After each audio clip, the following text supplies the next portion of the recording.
இப்போ கடவுள் புண்ணியத்துல பார்த்தீங்கன்னா, கிட்டத்தட்ட ஆல்மோஸ்ட் ஒரு 157 வெட்டிங் பண்ணிட்டு இருப்பேன்.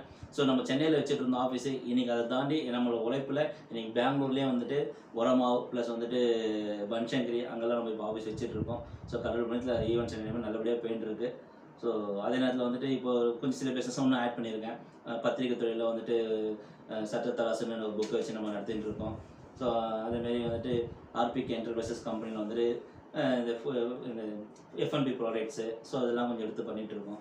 ஸோ நம்ம என்னை பொறுத்தவரைக்கும் சார் 24/7 எதனா ஒன்று நம்மளை வந்து ஆக்குபைட் பண்ணிட்டே இருக்கணும். ஈவன் இந்த பேண்டமிக்கில் கூட வந்துட்டு என்னடா அது நம்ம வந்து பேண்டமிக்கில் யாருக்கும் பிஸ்னஸ் தான். பட் நம்ம புதுசாக என்ன கிரியேட் பண்ணலாம். ஸோ எக்ஸாம்பிள் நம்ம கதையில் உட்காரலாம், சினிமா எடுக்க போகிற அந்த கதையில் இன்னும் கொஞ்சம் நாலேஜ் கிரியேட் பண்ணலாம். பிஸ்னஸில் சரி நம்ம என்ன இன்கம் பண்ணது நான் புதுசாக பார்த்தீங்கன்னா இந்த எஃப்&பி ப்ராடக்ட்ஸ் ஆரம்பித்தேன். ஸோ அதுவும் கொஞ்சம் ஓரளவுக்கு நம்மளுக்கு அது கொஞ்சம் கை கொடுத்தது. ஸோ அதேமாதிரி பார்த்தீங்கன்னா ரியல் எஸ்டேட்டாக கூட இருக்கலாம். அதுவும் வந்துட்டு என்னென்னு கற்றுக்கிறது